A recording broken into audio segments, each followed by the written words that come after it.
اعوذ باللہ من الشیطان الرجیم بسم اللہ الرحمن الرحیم. میں Abdul Rashid but teacher U P S girls Langate اور کلسٹر لنگیٹ سے. عزیز طلباء و طالبات، السلام علیکم ورحمۃ اللہ وبرکاتہ. امید ہے کہ آپ خیر عافیت سے ہوں گے. میرا جو مضمون ہے وہ اردو ہے اور اس کا عنوان جو ہے استاد کا احترام. یعنی جو سبق میں نے اس آپ کی کتاب اردو سے چنا ہے وہ ہوتا ہے استاد کا احترام. تو بچوں، استاد کا جو پیشہ ہے وہ سب سے عظیم یعنی اعلیٰ، سب سے اعلیٰ اور مقدس اور پاک سمجھا جاتا ہے، پاک مانا جاتا ہے.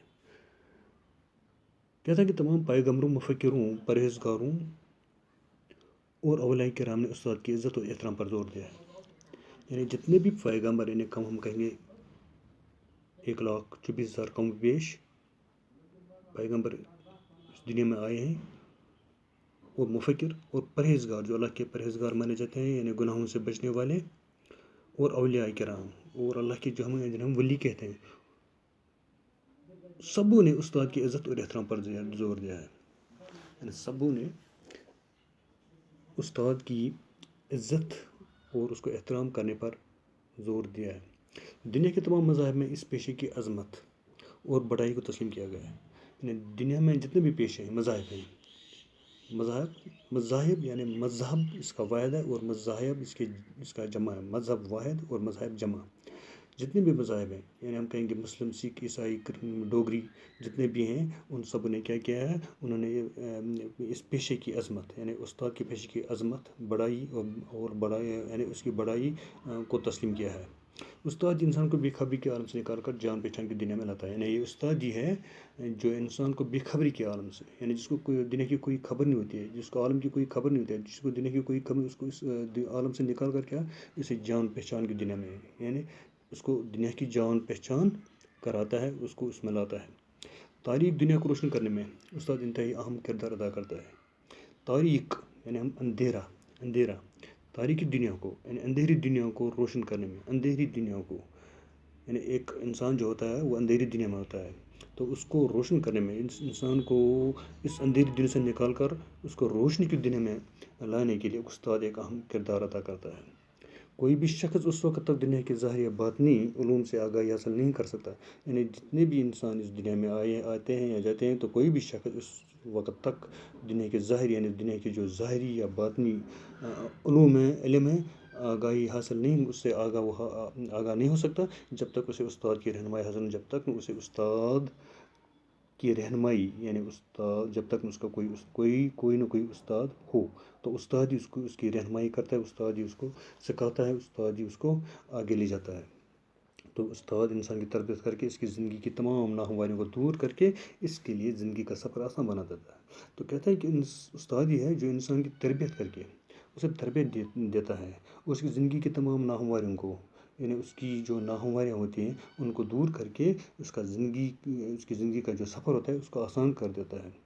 استاد کے تجربات و مشاہدات سے استفادہ کرنے کے لیے ضروری ہے، لیکن اس کے لیے ایک اہم بات ہے کہ استاد کے جو تجربات ہیں، استاد کے پاس جو تجربات ہیں، اس کے پاس جو مشاہدات ہیں، ان سے فائدہ حاصل کرنے کے لیے، استفادہ یعنی فائدہ حاصل کرنے کے لیے کیا ہے، ایک ضروری بات یاد رکھنی چاہیے کہ شاگرد اس کی باتوں کو سمجھنے کی ہر ممکن کوشش کرے کہ جو شاگرد ہوتا ہے اس کو اپنے استاد کی ہر ایک بات ماننی ہے، تبھی تو اس سے مستفید ہو سکتا ہے. استاد سے مستفید ہونے کے لازمی ہے، یعنی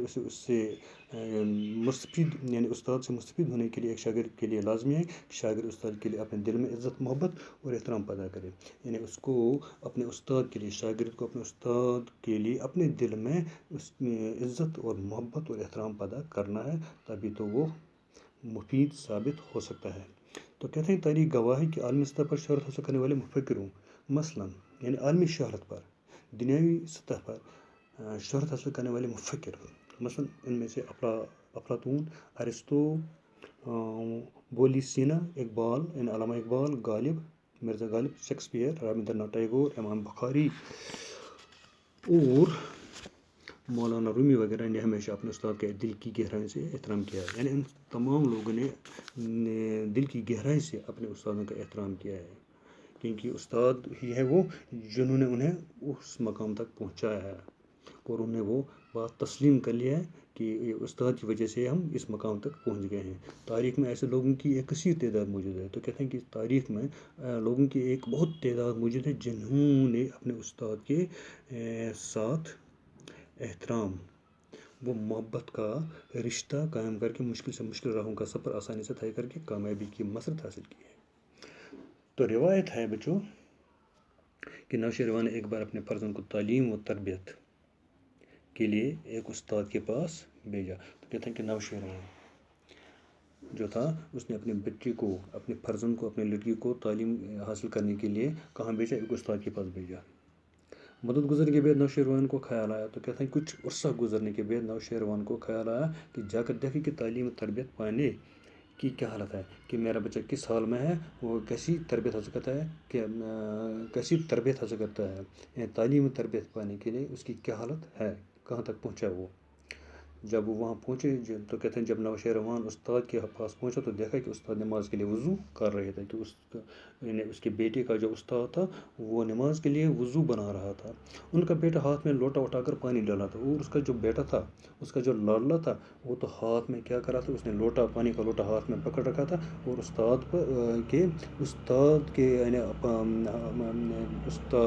کے لیے کیا کر رہا تھا، اس کے ہاتھ پاؤں پر ڈال رہا تھا۔ دیکھ کر ان کو کافی غصہ آیا، تو نوشیروان نے جب یہ دیکھا تو اس کو کافی غصہ آ گیا، اور بیٹی کے منہ پر چپت لگا دی، تو اس نے بیٹی کے منہ پر ایک چپت رسید کر دی، یعنی ایک تھپڑ مار دی۔ استاد حیران ہوا، تو استاد کو کیا ہوا، وہ حیران ہوا کہ شاید اس سے خیال ہوا، تو اس سے استاد کو خیال ہے کہ شہزادے سے پانی ڈلوا رہا ہوں، کہ میں اس کے بیٹے سے، اس کے شہزادے سے، اس کے لاڈلے سے پانی ڈلوا رہا تھا، شاید اس کو اسی بات پر غصہ آ گیا کہ میرا شہزادہ استاد کے ہاتھ پاؤں پر پانی ڈال رہا ہے۔ نوشیروان نے افسوس کا اظہار کرتے ہوئے بیٹے کو تنبیہ کی، تو کہتے ہیں کہ نوشیروان نے افسوس کا اظہار کیا اور اپنے بیٹے کو تنبیہ کی کہ استاد خود پاؤں دھو رہے ہیں، کہ آپ کا استاد جو ہے وہ خود پاؤں دھو رہے ہیں، اور تم پانی ڈال رہے ہو، اور تم اس پر پانی ڈال رہے ہیں، یعنی استاد آپ کا ہے اور یہ خود اپنے پاؤں دھو رہا ہے اور آپ پانی ڈال رہے ہیں، تم کو شرم نہیں آتی؟ یعنی اپنے بیٹے سے کہنا کہ تم کو شرم نہیں آتی؟ کیا تم خود اس کے پاؤں نہیں دھو سکتے؟ کیا تم اس کے پاؤں نہیں دھو سکتے تھے؟ یہ خود اپنے پاؤں دھوتا ہے۔ تو اس بات پر اس نے کیا کیا، نوشیروان نے اپنے شہزادے کے منہ پر ایک تھپڑ مار دیا۔ یعنی یہ دیکھنا ہے کہ استاد کا احترام، یہاں پر دیکھنا ہے کہ استاد، یعنی نوشیروان کو بھی استاد کا احترام تھا، تو اس نے اپنے بیٹے کو سمجھایا کہ استاد کا احترام کیسے کرنا چاہیے۔ تو دوسری ایک روایت ہے، کہتے ہیں کہ اور ایک روایت میں ہے کہ ایک دفعہ سکندر اعظم، یعنی الیگزینڈر دا گریٹ جسے ہم کہتے ہیں، دنیا کی بہت سی فتوحات حاصل کر کے وطن واپس پہنچے، یعنی دنیا کی تمام فتوحات، کامیابیاں، فتح جو اس نے فتح سے لیا گیا، تو کامیاب جو اس نے حاصل کری، تو واپس کہاں پہنچا؟ اپنے وطن۔ تو سب سے پہلے اپنے استاد ارسطو سے ملنے کا ارادہ، اس کا استاد تھا، اس کا نام تھا ارسطو۔ تو جب وہ یعنی اپنے ملک سے باہر چلا گیا تو واپس آ گیا، تو سب سے پہلے اپنے ملک واپس آ کر اپنے استاد ارسطو سے ملنے کا ارادہ کیا۔ اس غرض سے وہ اپنے استاد کے ہاں گیا، تو وہ اپنے استاد کے پاس چلا گیا۔ جب وہ مکان میں داخل ہوا، تو جب وہ اپنے استاد کے مکان میں داخل، تو ارسطو صحن میں بیٹھا، مزے سے دھوپ تاپ رہا تھا، تو اس کا استاد جو تھا ارسطو، تو اپنے صحن میں بیٹھ کر دھوپ تاپ رہا تھا، یعنی دھوپ میں مزہ لے رہا تھا۔ سکندر اعظم اس کے سامنے کھڑا ہو گیا، تو سکندر اعظم اس کے سامنے آ گیا اور بڑے فخری انداز میں بولا، تو بڑے فخریاں کون؟ سکندر اپنے استاد ارسطو کے سامنے آ گیا، تو بڑے فخری انداز میں بولا، مانگیے استاد محترم، کیا مانگتے ہو؟ یعنی اپنے استاد سے کہتا ہے کہ میرے استاد محترم، آپ مجھ سے مانگیے، آج کیا مانگنا ہے؟ اب دنیا کی ہر چیز آپ کے قدموں میں لا کر رکھ دوں گا، آج میں دنیا کی ہر ایک چیز لا کر آپ کے قدموں میں رکھ دوں گا، آپ مانگیے مجھ سے، آج آپ مجھ سے مانگیے۔ غرض استاد کا مقام بہت نہایت بلند ہے۔